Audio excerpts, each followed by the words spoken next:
السلام علیکم ورحمۃ اللہ وبرکاتہ۔ الحمد للہ والصلاة والسلام علی نبیہ اللہ۔ اعوذ باللہ من الشیطان الرجیم، بسم اللہ الرحمن الرحیم۔ یا ایھا الذین آمنوا اتقوا اللہ حق تقاتہ ولا تموتن الا وانتم مسلمون، صدق اللہ العظیم۔ ان اللہ وملائکتہ یصلون علی النبی یا ایھا الذین آمنوا صلوا علیہ وسلموا تسلیما۔ اللہم صل وسلم وبارک علی سیدنا ومولانا محمد النبی الامی الحبیب العالی القدر العظیم الجاہ وعلی آلہ وصحبہ وبارک وسلم۔ اللهم صل على سيدنا ومولانا محمد وأنزله المقعد المقرب عندك يوم القيامة، صلى الله تبارك وتعالى عليه وسلم۔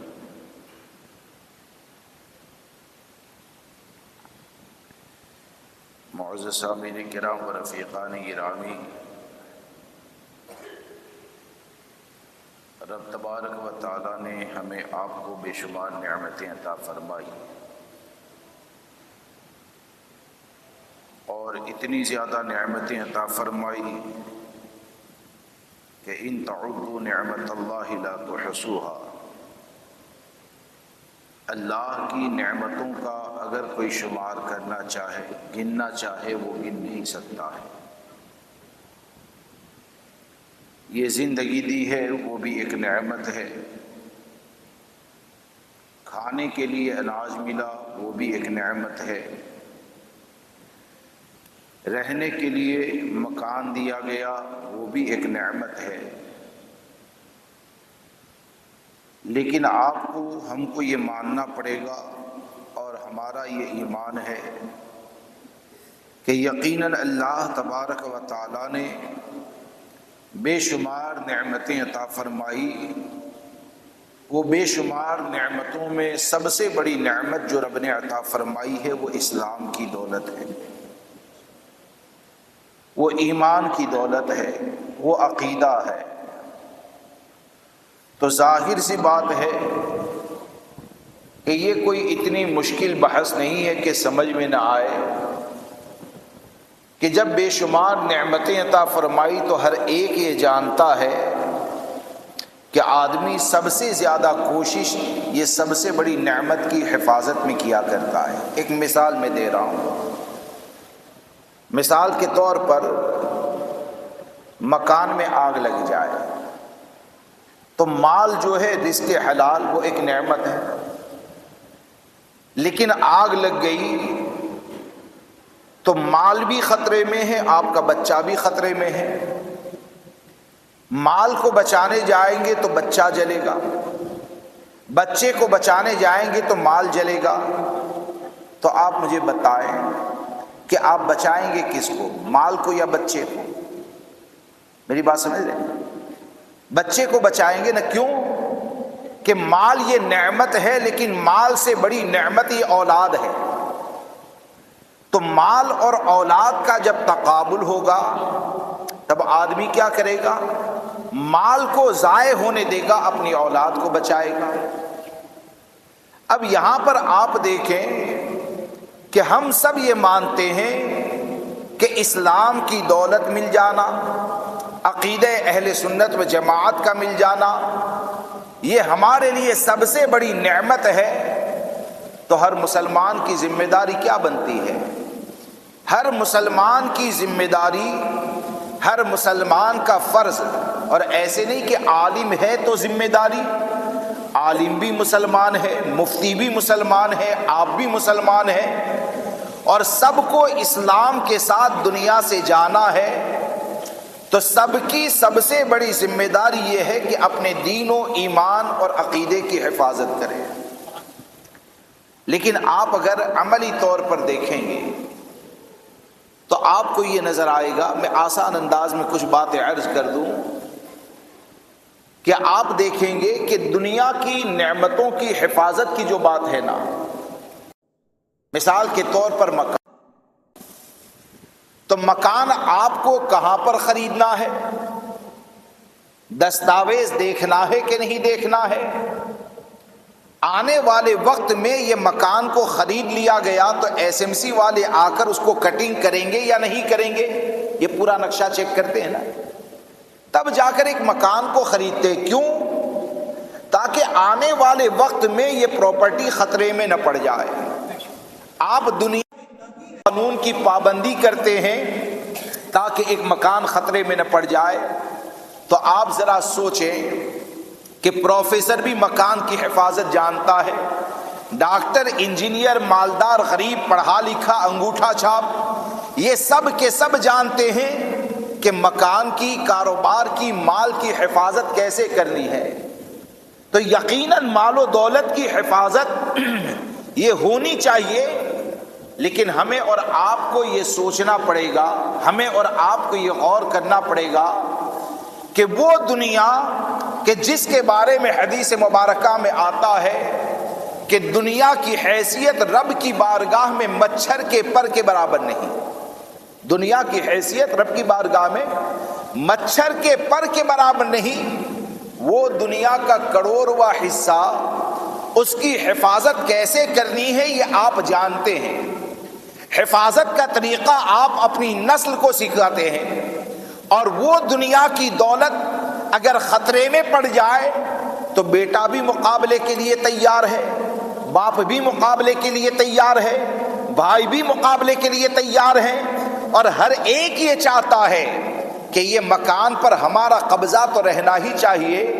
تو آپ مجھے بتائیں کہ مکان کے حوالے سے آپ نے دنیا کے جتنے قانون کی پابندی کی ہے، تو کیا دین کی حفاظت کے اسلام کے لیے اسلام نے کوئی قانون عطا فرمایا ہے کہ نہیں؟ ایمان کی حفاظت کے لیے اسلام نے کوئی قانون عطا فرمایا ہے کہ نہیں؟ یقیناً سب سے بڑی نعمت یہ ایمان کی دولت ہے۔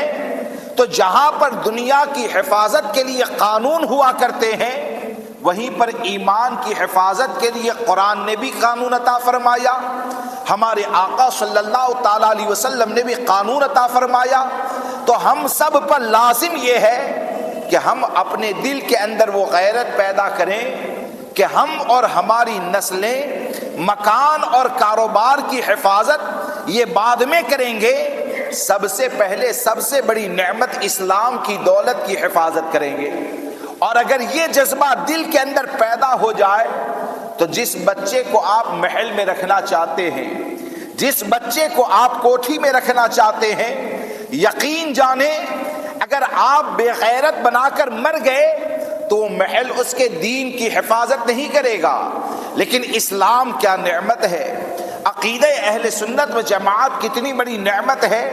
اگر یہ سوچ، یہ فکر آپ نے اس کے دل کے اندر پیدا کر دی تو وہ سوچ اور فکر رکھنے والے بچے کو آپ اگر جھونپڑے میں رکھ کر بھی مر جاؤ گے تو انشاءاللہ عز و جل اللہ اسے جنت میں محل ضرور عطا فرمائے گا۔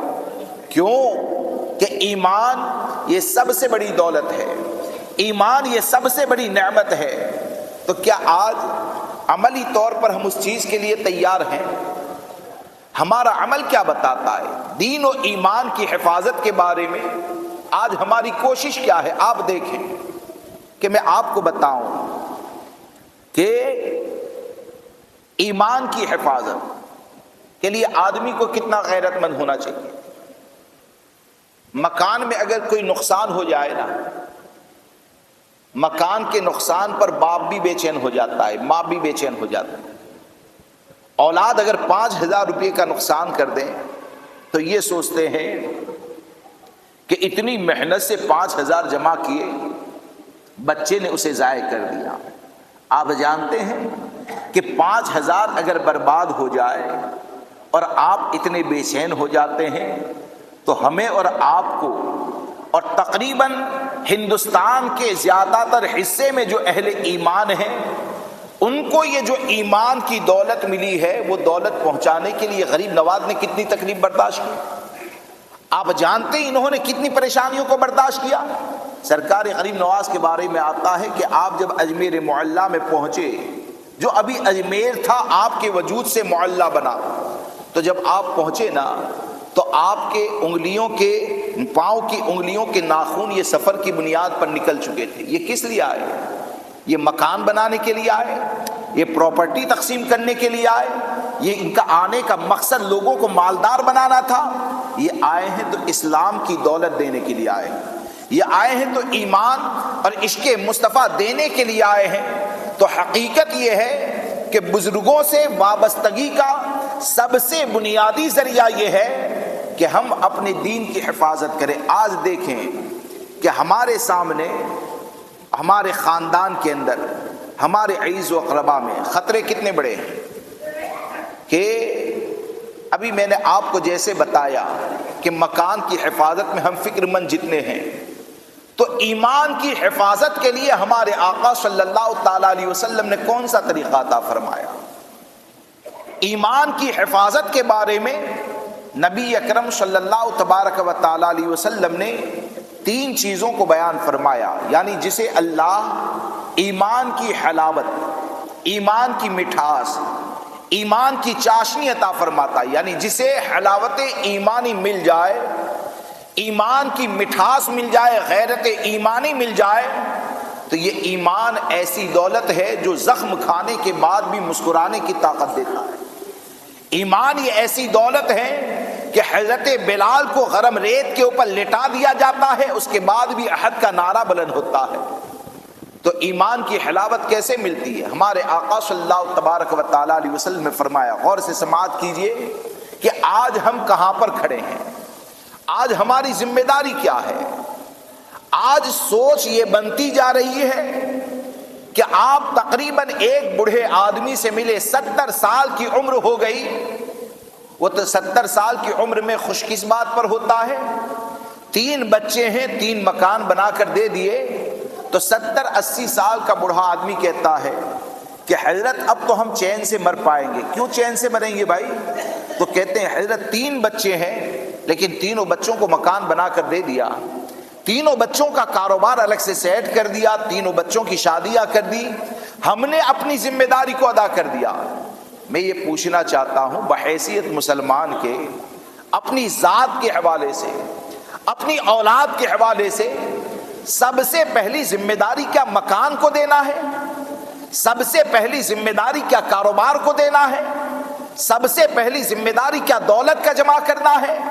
بحیثیت مسلمان کے اپنی ذات کا حق، اپنی اولاد کا حق، اپنے خاندان کا سب سے پہلا حق ہے، وہ یہ ہے کہ اسے ایسا مسلمان بنا کر دنیا سے جائے کہ مکان رہے یا نہ رہے اس کا ایمان سلامت رہے. ایسا مسلمان بنا کر جائیں کہ دنیا رہے یا نہ رہے، دنیا میں اگرچہ اکیلا ہو جائے لیکن غلام مصطفیٰ بن کر رہے. کیونکہ ایمان اگر سلامت رہے گا اور دنیا میں اکیلا ہو کر بھی اگر مر جائے گا اور اس کو دفن کرنے کے بعد اس کی قبر کے نشان کو بھی اگر مٹا دیا جائے گا تو وہ نشان کو مٹنے کے بعد بھی 2.5 گز زمین میں اتنا سکون پائے گا کہ وہ 2.5 گز زمین میں یہی کہے گا کہ لحد میں عشق رخ شہ کا داغ لے کے چلے، اندھیری رات سنی تھی چراغ لے کے چلے، تیرے غلاموں کا نقشے قدم ہے راہ خدا، وہ کیا بہک سکے جی یہ سراغ لے کے چلے. آپ ذرا دیکھیں کہ کیا ہم اس چیز کے لیے تیار ہیں؟ کیا وہ چیز ہم نے اپنے خاندان کو دی ہے؟ کہ آج کا ماحول اگر آپ دیکھیں گے تو کڑوی بات ہے لیکن حقیقت ہے. اگر کسی کو کچھ سمجھ میں نہ آئے سوال کر سکتا ہے، سوال کرنے میں کوئی حرج نہیں ہے. کڑوی بات ہے لیکن یہ حقیقت ہے کہ آپ دیکھیں کہ غیرت ایمانی، ایمان کی حلاوت، اس کے حوالے سے کیا فرمایا گیا؟ اس کے حوالے سے یہ فکر دی گئی کہ یہ چیز دی گئی، فکر یہ دی گئی کہ آپ دیکھیں کہ آقا کریم صلی اللہ تبارک و تعالی علیہ وسلم نے حلاوت ایمانی کس بندے کو عطا کیا جاتا ہے، ایمان کی مٹھاس کس کو عطا کی جاتی ہے؟ اس کے حوالے سے کیا فکر عطا فرمائی کہ کفر سے وہ ایسے نفرت کرے، کفر سے وہ ایسے نفرت کرے جیسے کہ وہ آگ میں جانے سے نفرت کرتا ہے، جیسے کہ وہ آگ میں جانے کو ناپسند کرتا ہے۔ اب یہ کیا فرمایا کہ کفر سے اتنا ڈر ہونا چاہیے، کفر میں گرفتار ہونے کا اتنا خوف ہونا چاہیے کہ جو خوف اور ڈر آگ میں جانے سے ہوتا ہے۔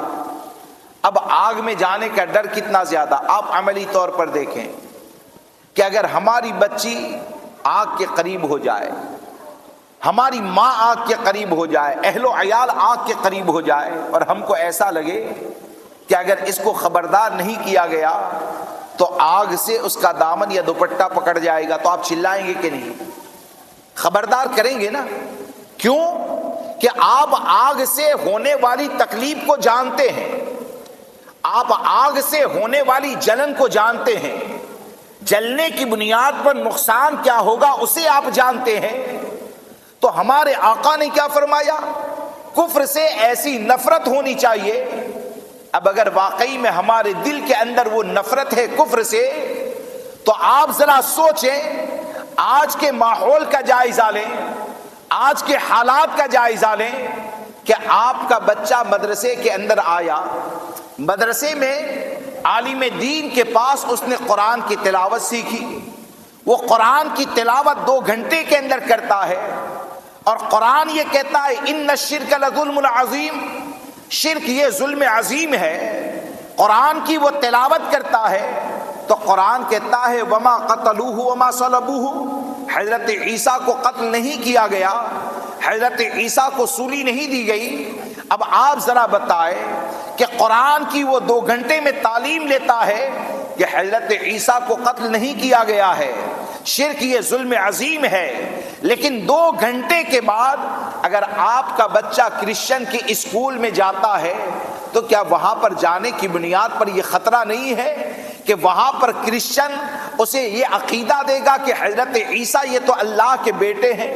کیا غیر مسلم کے اسکول میں جہاں پر زمین کو عبادت کے لائق کہا جاتا ہے، زمین کو اللہ کا پارٹنر ہونے کا عقیدہ دیا جاتا ہے، کیا وہاں پر جائے گا تو یہ خطرہ نہیں ہے کہ تمہارا بیٹا یا تمہاری بیٹی یہ شرک کے اندر گرفتار ہو جائیں گے؟ اب آپ ذرا سوچیں کہ آپ نے مکان بھی دیا، آپ نے قرآن پڑھنا بھی سکھایا، آپ نے نماز کا طریقہ بھی بتایا، لیکن یہ کہ اگر وہ کفر کے اندر گرفتار ہو گیا تو کیا عبادت کرنا اس کو قبر میں فائدہ دے گا؟ اگر وہ کفر میں گرفتار ہو گیا تو کیا اس کو آخرت میں اس کا حال کیا ہوگا؟ تو حقیقت تو یہ ہے کہ جب آگ کے قریب دیکھ کر ہم اپنی اولاد کو بے چین ہو جاتے ہیں، اس سے کئی گنا زیادہ بے چینی تو اس وقت ہونی چاہیے جب ٹائی پہن کر تمہارا بیٹا کرسچن کے اسکول میں جانے کے لیے نکلتا ہے۔ بے چینی تو اس وقت ہونی چاہیے جب غیر مسلم کے اسکول کے حوالے ہوتا ہے، کیونکہ دوستو یہ کفر ایسی نحوست ہے کہ اگر معاذ اللہ وہ کفر کے اندر مر گیا تو گورا چہرے والا بھی ہوگا تو عذاب قبر میں گرفتار ہوگا، اگرچہ دنیا میں طاقتور ہوگا، میدان محشر میں ذلیل ہوگا۔ تو حقیقت تو یہ ہے کہ ہمارے آقا صلی اللہ تبارک و تعالی علیہ وسلم نے ہم کو دین کی حفاظت کے حوالے سے جو تصور عطا فرمایا، تو ہمیں اور آپ کو یہ ماننا پڑے گا کہ ایمان اتنی بڑی دولت ہے کہ انگریزی ایجوکیشن کے نام کے اوپر ایمان کو خطرے میں نہیں ڈالا جاتا ہے، دنیاوی ایجوکیشن کے نام کے اوپر ایمان کو خطرے میں نہیں ڈالا جاتا ہے، بلکہ ایمان یہ اتنی بڑی دولت ہے کہ دنیا بھر میں اگر تم اکیلے ہو جاؤ تو ہم کو اسلام یہ تصور دیتا ہے کہ اکیلا ہونا یہ گناہ نہیں ہے، کفر میں گرفتار ہونا یہ جرم ہوتا ہے۔ اس لیے ہماری ذمہ داری یہ بنتی ہے کہ ہم سب سے پہلے غیرت ایمانی والے بنے، ہم اپنے لیے اپنے بچوں کے لیے اس چیز کو پسند کریں کہ ہم اپنے دین و ایمان کی حفاظت کریں۔ اگر دوستو یہ نہیں کر پائے تو یقین جانیں کل میدان محشر میں آپ نے دنیا کا کون سا حصہ دیا ہے اس کے بارے میں سوال نہیں ہوگا، لیکن ایمان بچایا ہے یا نہیں اس کے بارے میں ضرور سوال کیا جائے گا۔ اب آپ دیکھیں کہ آج کا جو ماحول ہے، آج کا جو ماحول اور حالات ہیں، تو ہم یہ جانتے ہیں، ہم یہ محسوس کرتے ہیں کہ دنیا غالب آنے کی بنیاد پر سوچ اور فکر کیا بنتی جاتی ہے؟ یعنی عوام کی سوچ کیا ہے؟ ہم وہ سنیں گے جو ہماری مرضی ہو، ہم وہ سنیں گے جو ہماری مرضی ہو، اور مرضی میں کیا سنیں گے؟ یعنی ان کی بدعملیوں کے خلاف زبان نہ کھولیں۔ یہ گمراہیت کی طرف جاتے ہیں، تب بھی ان کو گمراہیت سے آگاہ اور خبردار نہ کیا جائے۔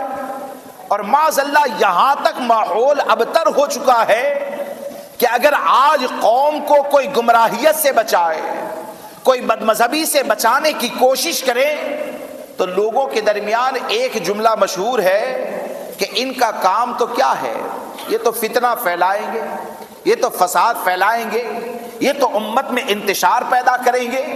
آپ نے کبھی سوچا، آپ نے کبھی جانا کہ آخر یہ اختلاف ہوتا کیوں ہے، یہ انتشار ہوتا کیوں ہے؟ آپ امام الانبیاء صلی اللہ تعالی علیہ وسلم کے کلمہ پڑھنے والے ہیں، میں نبی اکرم صلی اللہ تعالی علیہ وسلم کا کلمہ پڑھنے والا ہوں۔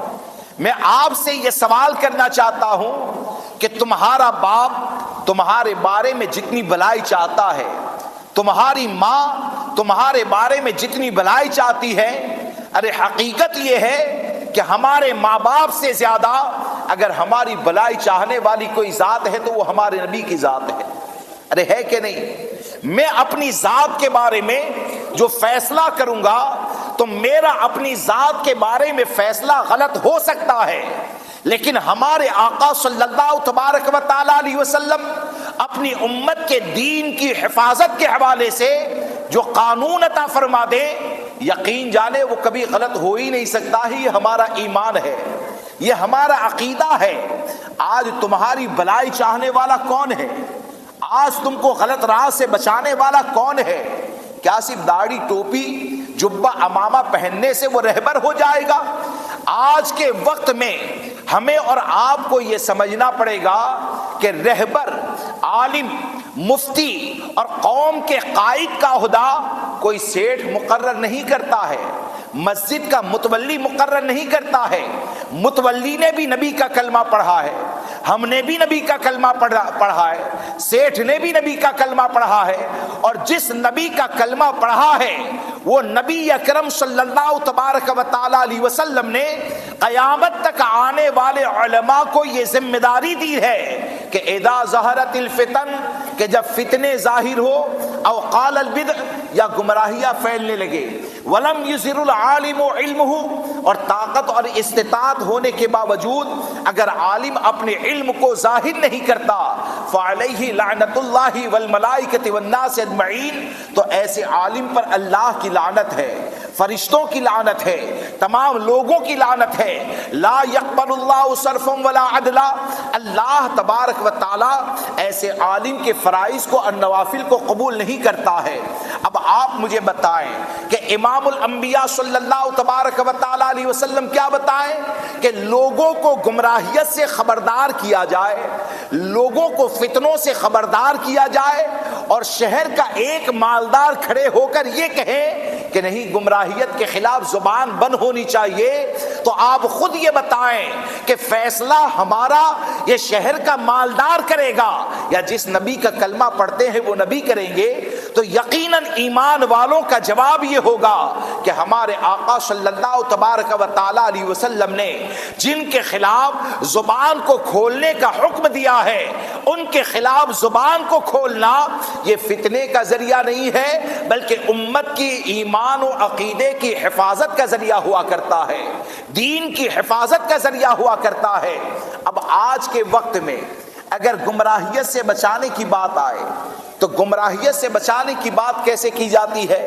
کہ میں آپ کو ایک بات بتاؤں کہ دیکھیے، وقت میرے پاس مختصر ہے، انشاءاللہ رات میں عشاء کی نماز کے بعد فوراً یہاں پر ایک مختصر سی محفل ہوگی، اس میں لڑکیوں کے حوالے سے، ذمہ داریوں کے حوالے سے چند باتیں ہوگی۔ میں آپ کے سامنے یہ عرض کر دوں کہ آج کے وقت میں لوگوں کی یہ سوچ اور فکر جو بنتی جا رہی ہے نا، اپنی باتوں کا ذمہ دار میں ہوں، میں جواب دینے کے لیے تیار ہوں، کہ کوئی راضی ہو یا ناراض ہو، لیکن یہ کہ اللہ رسول عز و جل و صلی اللہ تعالی علیہ وسلم راضی ہو جائے تو وہ دونوں جہاں کی کامیابی ہے۔ کہ آپ دیکھیں کہ آج کے وقت میں لوگ بد مذہبوں سے گال میل کرتے ہیں، یعنی دیوبندی سے بھی مل لے، وہابی سے بھی مل لیے، ان کے ساتھ تعلق بھی قائم کر لیے، اور علماء اگر رد کرتے ہیں تو کیا کہتے ہیں پتہ؟ ارے دیوبندی تو کچھ بولتا ہی نہیں۔ ارے بھائی، جس کے پاس نقلی مال ہے وہ کہے گا کیا؟ ایک مثال میں دے رہا ہوں، میرے پاس 50,000 کی نقلی نوٹ ہے اور آپ کے پاس 500 کے 2 اصلی نوٹ ہیں، اور میں آپ کو کہوں کہ 50,000 کے نقلی نوٹ کو 500 کے 2 اصلی نوٹ کے ساتھ ملا دیا جائے، اور ملانے کے بعد آدھے پیسے کو تقسیم کر لیا جائے، تو 50,000 والا تو تیار ہو جائے گا۔ کیوں ہو جائے گا؟ اس کے پاس جو کچھ ہے نقلی، تیار کون نہیں ہوگا؟ جس کے پاس 2 500 کے نوٹ اصلی ہے۔ کیوں؟ کہ اس کی تو اگر ایک نوٹ بھی جائے گی تب بھی نقصان ہوگا نا۔ تو حقیقت میں علماء اہل سنت یہ جو کہتے ہیں کہ دیوبندی وہابی سے نہ ملے، تو ملنے سے روکتے کیوں ہیں؟ مال ہمارے پاس ہے، عشق مصطفیٰ ہمارے پاس ہے، دین ہمارے پاس ہے۔ اگر دیوبندی مل بھی گیا تو اس کا جائے گا کیا؟ اسے تو دوزخ کا ایندھن ہی بننا ہے، اسے تو مرنے کے بعد مار ہی کھانی ہے۔ جائے گا کس کا؟ ایمان والوں کا جائے گا۔ اور اسی لیے سرکار اعلی حضرت فاضل بریلوی رضی اللہ تبارک و تعالیٰ نے ایمان کی حفاظت کے حوالے سے ہم کو یہ عقیدہ دیا، یہ نظریہ دیا کہ چاہے کہیں پر بھی رہو، اپنے کو بد مذہبوں سے ایسے دور کرو کہ انہیں جانا، انہیں مانا، نہ رکھا غیر سے کام، للہ الحمد میں دنیا سے مسلمان گیا۔ آپ دیکھیں کہ آج کیا کہا جاتا ہے؟ دیوبندی سے ہمارا اختلاف کوئی پراپرٹی کا تھوڑی ہے کہ ہماری پراپرٹی پر قبضہ کر لیا۔ لوگ کہتے ہیں کسی کا رد مت کرو۔ میں یہ کہتا ہوں اور بڑی ذمہ داری سے کہتا ہوں کہ دنیا میں کسی بھی عالم کو لے آؤ اور موضوع کوئی بھی دو، بغیر رد کے کوئی بیان کر ہی نہیں سکتا۔ بغیر رد کے بیان کیسے ہوگا بھائی؟ آپ نماز پڑھنے کے بارے میں کہیں گے تو بے نمازی کا رد ہوگا نا۔ آپ داڑھی کی اہمیت کو بتائیں گے تو داڑھی منڈوانے والے کا رد ہوگا۔ آپ زنا کی بربادی بیان کریں گے تو زنا کرنے والے کا رد ہوگا۔ آپ شراب سے بچنے کی دعوت دیں گے تو شراب پینے والے کا رد ہوگا۔ رد کے بغیر بیان ہو ہی نہیں سکتا ہے۔ لیکن سب سے بہتر وہ رد ہوتا ہے کہ جس کی بنیاد پر عشق مصطفیٰ دل میں سلامت ہو جاتا ہے۔ سب سے بہتر وہ رد ہوتا ہے جس کی بنیاد پر عقیدہ اور ایمان سلامت ہو جائے۔ اب دیوبندی وہابی سے لوگ یہ کہتے ہیں کہ کسی کی برائی نہ کرے۔ میں آپ سے سوال کر رہا ہوں، میں آپ سے سوال کر رہا ہوں، جواب آپ کو دینا ہے۔ میں اکثر یہ مثال دیتا ہوں، میں آپ کے محلے میں رہنے، باتیں بہت سی ہے، وقت میرا ختم ہو رہا ہے، کہ میں آپ کے محلے میں اگر رہنے کے لیے آؤں اور ایک ایسا آدمی جو چور ہے، یعنی مکان کے سامنے رہتا ہے جہاں پر میں رہوں، وہ چور ہے، کئی مرتبہ چوری میں پکڑا گیا، نئے آدمی سے وہ تعلق بناتا ہے، اور تعلق بنانے کے بعد کیا کرتا ہے؟ تعلق گہرا ہو جائے گا نا تو پھر مال کو چوری کرتا ہے۔ تو آپ میں سے کسی نے مجھے آ کر بتا دیا کہ حضرت آپ رہنے کے لیے تو آئے ہیں، لیکن یہ سامنے والے سے خبردار رہنا کیونکہ یہ چور ہے۔ تو آپ مجھے بتائیں، آپ نے مجھے خبردار کیا تو اچھا کیا یا برا کیا؟ اچھا کیا نا۔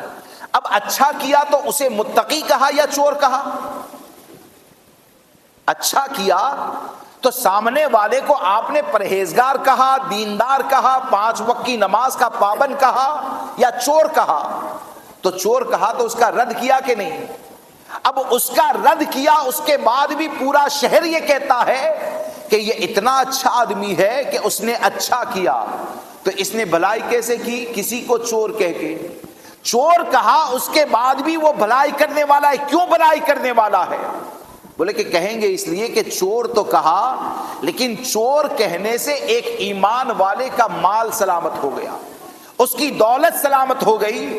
تو امام اہل سنت نے جو دیوبندیت اور وہابیت کا رد کیا، تو اعلیٰ حضرت اور اشرف علی تھانوی کے درمیان کوئی پراپرٹی کا جھگڑا تھوڑی تھا، بلکہ اعلیٰ حضرت اور اشرف علی کے درمیان اختلاف کی بنیاد یہ تھی کہ اشرف علی نے یہ عقیدہ لکھا کہ معاذ اللہ رب العالمین جیسا علم نبی اکرم صلی اللہ تعالی علیہ وسلم کا ہے، ایسا علم تو جانوروں کا بھی ہے، ایسا علم تو پاگلوں کا بھی ہے، ایسا علم تو ہر سبی و مجنوں اور بہائم کے پاس حاصل ہے۔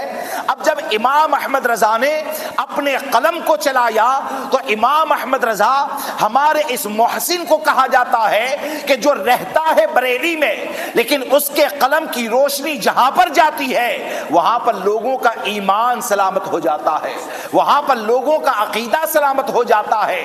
اب آپ مجھے بتائیں کہ جس کا یہ عقیدہ ہو تو اس عقیدے والوں کے حوالے سے ہمارا بائیکاٹ نہیں ہونا چاہیے؟ کیا ایسے لوگوں سے ہم کو دوری اختیار نہیں کرنی چاہیے؟ اگر آپ یہ سمجھے کہ دوری کو کیوں اختیار کیا جائے گا تو دیکھیے قرآن مقدس میں رب تبارک و تعالیٰ نے کیا فرمایا۔ اللہ تبارک و تعالیٰ نے فرمایا کہ فلا وربک لا یؤمنون حتی یحکموک فیما شجر بینہم۔ یہ قرآن کی بات کر رہا ہوں، زبان میری ہے، ہاں قرآن کی بات کر رہا ہوں کہ قرآن نے کیا فرمایا، اے محبوب تمہارے رب کی قسم وہ اس وقت تک مومن نہیں ہو سکتا جب تک اپنے آپسی اختلاف میں آپ کو حاکم نہ بنا لے۔ تو حاکم کون ہے؟ حاکم یہ ہمارے آقا کی ذات ہے، اور حاکم نہ مانے وہ مومن نہیں، کیونکہ قرآن نے امام الانبیاء کو حاکم فرمایا۔ اللہ تبارک و تعالیٰ نے اپنے محبوب کو حاکم بنایا۔ اب آج کے وقت میں لوگ کہتے ہیں کہ ایسے اختلاف کی بات کیوں کی جاتی ہے، تو میں آپ کو یہ بتانا چاہتا ہوں کہ آئیے ہمارا اور دیوبندی جماعت کا اختلاف رکھیں حضور کی بارگاہ میں۔ الحمدللہ ہمارے آقا کی تعلیمات اتنی پاکیزہ تعلیمات ہیں کہ آپ کی تعلیمات کی روشنی میں اگر کوئی زندگی گزارنے لگے تو آپ کو دنیا سے بظاہر پردہ کیے ہوئے تقریباً 1500 سال کا عرصہ کہ ہمارے آقا صلی اللہ تعالیٰ علیہ وسلم حاکم ہے، ہمارے آقا صلی اللہ تعالیٰ علیہ وسلم حاکم ہے۔ وقت نہیں ہے صرف دیوبندی کا ایک عقیدہ بیان کروں کہ انہوں نے کیا لکھا اپنی کتاب کے اندر۔ یہ وہابی کا بھی عقیدہ ہے، دیوبندی کا بھی عقیدہ ہے کہ معاذ اللہ جس کا نام محمد یا علی ہو وہ کسی چیز کا مالک و مختار نہیں، یعنی ہمارے آقا صلی اللہ تعالیٰ علیہ وسلم کے اختیار کا انکار کیا، اور چاہے تو یہ عقیدہ دکھا سکتے ہیں ان کی کتاب سے۔ اب یہ اختلاف جب ہوا، اختیار کا انکار کیا، تو ہمارے آقا صلی اللہ تبارک و تعالیٰ علیہ وسلم نے جو حاکم ہے انہوں نے جنت میں داخلے کے لیے کیا قانون عطا فرمایا؟ آج کہتے ہیں نا، یعنی دیوبندی کہتا ہے جماعت میں چلو جنت میں چلے جاؤ، وہاں بھی کہتا ہے جماعت میں چلو جنت میں چلے جاؤ۔ ارے ہم یہ کہتے ہیں کہ ہمارے آقا صلی اللہ تبارک و تعالیٰ علیہ وسلم نے ایک مقام پر فرمایا ان بنی اسرائیل تفرقت وسنتین وسبعین ملہ، کہ قوم بنی اسرائیل یہ 72 فرقوں میں تقسیم ہو گئی، وتفترق امتی علی 73 ملہ، اور میری امت یہ 73 فرقوں میں تقسیم ہو جائے گی، کلہم فی النار الا ملۃ واحدہ، سب دوزخ میں جائیں گے مگر ایک جنتی ہے۔ صحابہ کرام نے عرض کی من ہی یا رسول اللہ، وہ ایک جنت میں جانے والا کون ہے؟ تو ہمارے آقا نے فرمایا ما انا علیہ وصحابی، کہ جس پر میں ہوں اور میرے صحابہ ہے۔ کیا فرمایا؟ جس پر میں ہوں اور میرے صحابہ ہے۔ اب ہمارے آقا صلی اللہ تعالیٰ علیہ وسلم جو حاکم ہے، قرآن نے حاکم ہونے کا اعلان فرمایا تو کیا فرماتے ہیں؟ جس پر جس عقیدے پر میں ہوں میرے صحابہ ہے، جو اس عقیدے پر رہے گا وہ جنت میں جائے گا۔ اب ہمارے آقا صلی اللہ تعالیٰ علیہ وسلم کے اختیار کا انکار دیوبندی وہابی جماعت نے کیا، اور ہمارے آقا کا اختیار کیا ہے؟ ہمارے آقا کا اختیار یہ ہے کہ آپ فرماتے ہیں کہ میں اگر چاہوں تو پہاڑ بھی سونا بن کر میرے ساتھ چلا کرے۔ ہمارے آقا صلی اللہ تعالیٰ علیہ وسلم کا اختیار کیا ہے؟ ہمارے آقا کا اختیار یہ ہے کہ کھارا کنواں اگر ہوتا ہے اور ہمارے آقا اگر لعاب دہن ڈال دے تو وہ میٹھا ہو جاتا ہے۔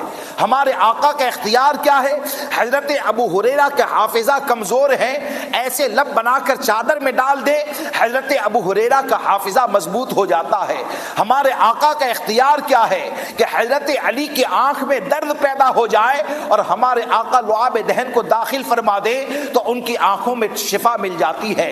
اب آپ ذرا بتائیں کہ حضور صلی اللہ تبارک و تعالی علیہ وسلم کے اختیار کے اوپر بے شمار دلیلیں ہیں کہ ہمارے آقا صلی اللہ تبارک و تعالی علیہ وسلم کا اختیار تو وہ ہے کہ حضرت فاروق اعظم رضی اللہ تبارک و تعالی عنہ فرماتے ہیں کہ نبی اکرم صلی اللہ تعالی علیہ وسلم نے حضرت علی کو 3 ایسی چیزیں عطا فرمائی کہ اگر کوئی ایک بھی مجھے مل جاتی تو میرے لیے عرب کے سرخ اونٹوں سے زیادہ قیمتی ہوتی۔ لوگوں نے عرض کیا کہ حضرت علی کو 3 چیزیں امام الانبیاء نے کیا دی؟ تو حضرت فاروق اعظم فرماتے ہیں سب سے پہلی چیز تو یہ کہ اپنی چہیتی شہزادی سیدہ فاطمہ کا نکاح علی کے ساتھ امام الانبیاء نے فرمایا۔ دوسری چیز یہ ہے کہ جس حالت میں یعنی ناپاکی کی حالت میں امام الانبیاء صلی اللہ تعالی علیہ وسلم کے لیے مسجد میں جانا یہ جائز تھا تو ہمارے آقا صلی اللہ تعالی علیہ وسلم نے حضرت علی کو بھی جنابت کی حالت میں مسجد میں داخل ہونے کی اجازت عطا فرمائی۔ اور تیسری بات یہ ہے کہ فتح خیبر کا جھنڈا فاروق اعظم فرماتے ہیں کہ حضرت علی کے ہاتھ میں امام الانبیاء نے عطا فرمایا۔ اب فاروق اعظم فرماتے ہیں امام الانبیاء کو اختیار، جماعت صحابہ کی پنڈلی اگر ٹوٹ جائے وہ بھی امام الانبیاء کی بارگاہ میں، حافظہ کمزور ہو جائے وہ بھی امام الانبیاء کی بارگاہ میں۔ ارے حد تو یہ ہے کہ ہمارے آقا کا اختیار تو اتنا زیادہ ہے کہ جب میدان محشر میں اٹھیں گے تو میدان محشر میں کوئی گھٹنوں کے بل پسینے میں ہوگا، کوئی پسینے میں ڈبکیاں لے رہا ہوگا، پورے لوگ تمام انبیاء کے پاس جائیں گے، تمام نبی کہیں گے اذهبوا الی غیری، کسی اور کی طرف جاؤ، کسی اور کی طرف جاؤ، اور آخر میں جب ہمارے آقا کی بارگاہ میں پہنچیں گے تو سب نے انکار کر دیا ہوگا۔ تو ایسے وقت میں بھی ہمارے آقا فرمائیں گے انا لہا، میں اسی لیے ہوں، میں اسی لیے ہوں۔ جہاں پر تمہارا باپ کام نہیں آئے گا، جہاں پر تمہاری ماں کام نہیں آئے گی، جہاں پر عیز و اقربا کام نہیں آئیں گے، وہیں پر انا لہا کہہ کر اپنے دامن میں اگر جگہ دینے والی کوئی ذات ہے تو وہ ہمارے آقا کی ذات ہے۔ یہ اختیار نہیں تو کیا ہے؟ اور اسی لیے علامہ حسن رضا بریلوی فرماتے ہیں کہ کہیں گے اور نبی اذهبوا الی غیری، میرے حضور کے لب پر انا لہا ہوگا۔ ارے دوستو، ہمارے آقا کا اختیار تو یہ ہے کہ خود آپ نے فرمایا کہ آپ ایک مقام کے پر ارشاد فرماتے ہیں کہ شفاعتی لأہل الکبائر من امتی، کہ میری شفاعت میری امت کے بڑے مجرموں کے لیے ہے، میری امت کے بڑے پاپیوں کے لیے ہے، یعنی وہ ایمان والے جن کا ایمان سلامت ہے لیکن بڑے گناہ کر چکے ہیں۔ تو آج دیوبندی کہتا ہے دنیا میں یہ دیں گے یا نہیں دیں گے؟ ارے ہم یہ کہتے ہیں ارے یہ دنیا تو کیا ہے، وہ میدان محشر جہاں پر دنیا میں تو تمہارا باپ پیسے بھی دیتا ہے، دنیا میں تو بیٹا باپ کی مدد بھی کرتا ہے، دنیا میں تو مانگنے والے کو بھیک بھی دی جاتی ہے، لیکن میدان محشر وہ ہے جہاں پر باپ بیٹے سے بھاگے گا، بیٹا باپ سے بھاگے گا، ایک دوسرے سے دوری کو اختیار کریں گے۔ وہیں پر بھی اگر کوئی مدد کرنے والی ذات ہے تو وہ ہمارے آقا کی ذات ہے۔ ارے پل صراط سے گزرو گے تو پل صراط سے گزرو گے تو وہ پل صراط جو بال سے زیادہ باریک ہے، تلوار سے زیادہ تیز ہے، پل صراط سے ہم گزریں گے اور رب سلم کی صدائے بلند کرنے والی ذات یہ ہمارے آقا کی ہے۔ اس لیے دوستو، ہمیں اور آپ کو یہ یاد رکھنا چاہیے کہ دنیا میں کسی سے آپ کا تعلق سلامت رہے یا نہ رہے، امام الانبیاء سے تعلق سلامت رہے، امام الانبیاء سے نسبت سلامت رہے۔ اور اسی لیے مسلک امام احمد رضا یہ کہتا ہے کہ جو نہ بھولا ہم غریبوں کو رضا، یاد اس کی اپنی عادت کیجئے۔ جب یاد کرنا عادت بنائیں گے تو انشاءاللہ بد مذہبوں کا بائیکاٹ بھی سمجھ میں آئے گا۔ میں یہ عرض کر رہا تھا کہ ہمارے آقا حاکم ہیں، اور ظاہر سی بات ہے کہ جو حضور کی شان میں گستاخی کرے، وہ چاہے ٹوپی والا ہو، چاہے چوٹی والا ہو، چاہے داڑھی والا ہو، وہ مومن نہیں ہو سکتا ہے۔ اور ہمارے آقا جو حاکم ہے نا، وہ حاکم نے ایمان کی حفاظت کے لیے ہم کو یہ بتایا کہ ایاکم وَإِيَّاهُمْ لَا يُضِلُّونَكُمْ وَلَا يَفْتِنُونَكُمْ، کہ تم ان سے دور رہو، ان کو اپنوں سے دور رکھو، کہیں وہ تم کو گمراہیت میں نہ ڈال دے، کہیں وہ تم کو فتنے میں نہ ڈال دے۔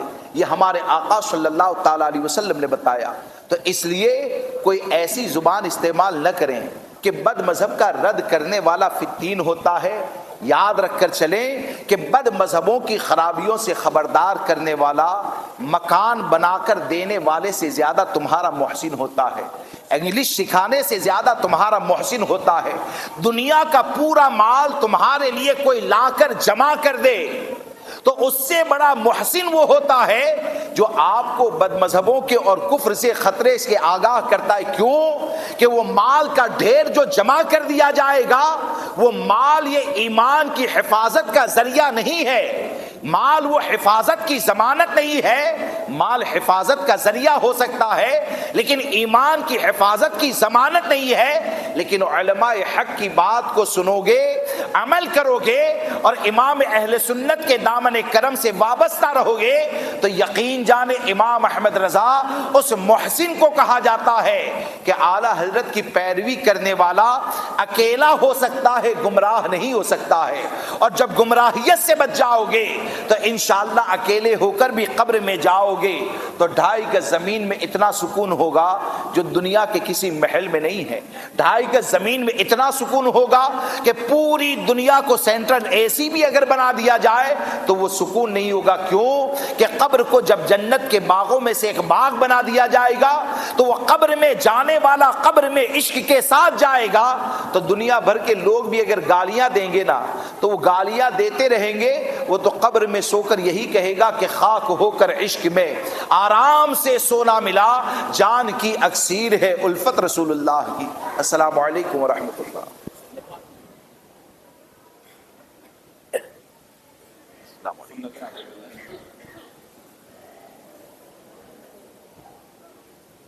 اجازت ہے، اجازت ہے۔